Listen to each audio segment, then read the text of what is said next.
নির্বাচনের সময়কে কেন্দ্র করে অনেকদিন ধরেই রাজনৈতিক অস্থিরতা চলছে। এর মধ্যে শুক্রবার লন্ডনে বৈঠক করবেন প্রধান উপদেষ্টা মোহাম্মদ ইউনূস এবং বিএনপির ভারপ্রাপ্ত চেয়ারম্যান তারেক রহমান। বিএনপি বলছে বৈঠকটি একটি টার্নিং পয়েন্ট হতে পারে। প্রশ্ন হচ্ছে, এই বৈঠক কেন গুরুত্বপূর্ণ? বৈঠক হলে বিএনপি এবং অন্তর্বর্তী সরকারের সম্পর্কের বরফ কি গলবে? বৈঠকের আলোচনার বিষয়ই বা কি? আর এছাড়াও ভোটের সময় কি পরিবর্তন আসতে পারে? এসব নিয়ে আজকে স্টার এক্সপ্রেস।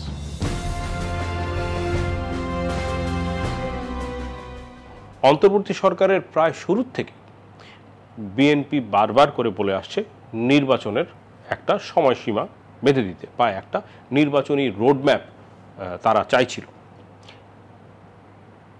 সে নিয়ে বিভিন্ন সময় তারা দাবি দাওয়া পেশ করেছে, রাস্তা থেকে স্লোগান দিয়ে বলেছে, বৈঠকে আলাদা করে সেটা দাবি করেছে।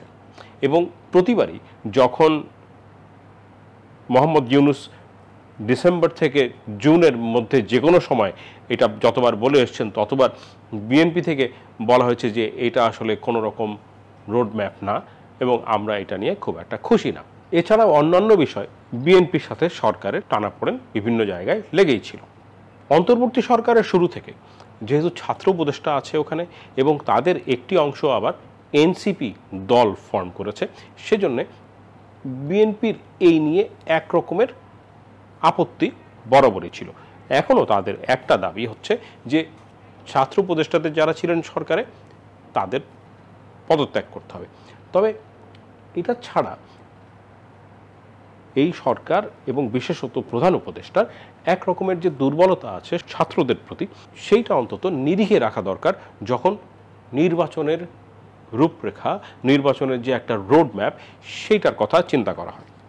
কারণ এখনো পর্যন্ত এনসিপি সেরকম করে নির্বাচনের ব্যাপারে খুব একটা আগ্রহ দেখায়নি। বিএনপি যতটা আগ্রহ দেখিয়েছে এবং তাদের রিয়াকশনও সেটা বোঝা যায়। সেটা হচ্ছে এই 6 তারিখে অবশেষে প্রধান উপদেষ্টা মোহাম্মদ ইউনূস উনি বলেছেন যে এপ্রিলের প্রথমার্ধের যে কোনো একটি দিনে ইলেকশন হবে। একটা রূপরেখা ফাইনালি পাওয়া গেলেও বিএনপি বলেছে যে এটা নিয়ে তারা একেবারেই সন্তুষ্ট না, কারণ তারা প্রথম থেকেই বলে এসেছিল যে তারা ডিসেম্বরেই ইলেকশন চায়, এবং ডিসেম্বরে ইলেকশন না করার তেমন কোনো কারণ নেই বলে তারা বলছে। এছাড়াও আবহাওয়া, অন্যান্য বিষয় নিয়ে কেন ডিসেম্বরে ইলেকশন হলে পরে ভালো সে নিয়ে এক রকমের আলোচনাও চলছে। 6 তারিখের ভাষণে এবং আজকে কিছুক্ষণ আগে চ্যাথাম হাউসের সাথে একটি সাক্ষাৎকারে সেখানে মোহাম্মদ ইউনূস এই সম্প্রতি যেটা বলা শুরু করেছেন সেটা আরেকবার বললেন।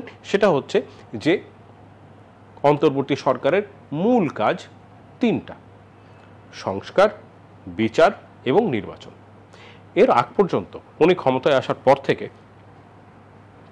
অন্তত ডজনখানেক ইন্টারভিউ আছে যেখানে উনি বলেছেন যে আমরা সংস্কার করব, সংস্কার করে নির্বাচন দেব। এর মধ্যে বিচার কাজটা মাত্র কিছুদিন হলো ঢুকেছে।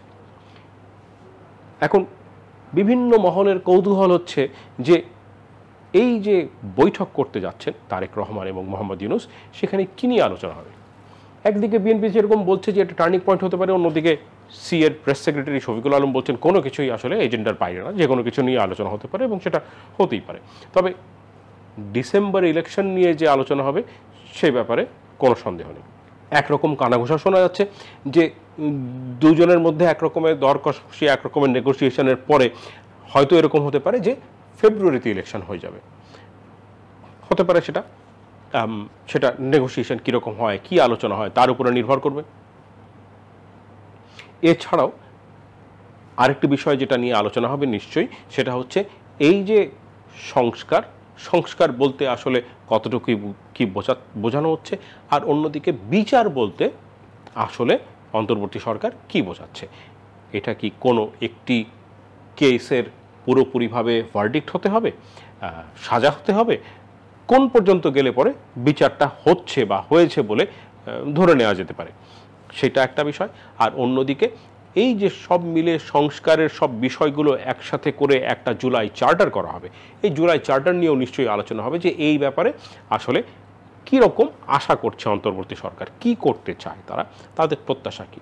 আরও অন্যান্য বিষয় নিয়ে নিশ্চয়ই আলোচনা হবে, তবে আলোচনার কোনো স্পেসিফিক ফল আসুক কি না আসুক, এখান থেকে কোনো ঘোষণা আসুক কি না আসুক, যেটা গুরুত্বপূর্ণ বিষয় সেটা হচ্ছে যে বাংলাদেশের সবচেয়ে বড় রাজনৈতিক দল বিএনপি, তার প্রধান এবং কার্যত তার প্রধান, এবং অন্যদিকে অন্তর্বর্তী সরকারের প্রধান মোহাম্মদ ইউনূস, এই দুজনের সামনাসামনি বৈঠক হবে। এই বৈঠকের পর তাহলে অন্তত তারা পরস্পরের প্রত্যাশা সম্পর্কে পরিষ্কার ধারণা তাদের তৈরি হবে এবং তারা বুঝবে যে একজন আরেকজনের কাছে আসলে কি চাচ্ছে বা তারা কি প্রত্যাশা করে। এর পর থেকে যে বিএনপি আর মাঠে নামবে না, বিএনপি তার আন্দোলন স্থগিত করে ফেলবে, ব্যাপারটা সেরকম হবার কোনো কারণ নেই। এখান থেকে বিশাল কোনো ঘোষণা আসবে সেটাও নাও হতে পারে, তবে যেটা হবার সম্ভাবনা খুব বেশি সেটা হচ্ছে যে পরস্পরের ব্যাপারে একটা পরিষ্কার ধারণা তৈরি হবে এবং প্রত্যাশাটা পরিষ্কার হবে কে কি চাচ্ছে।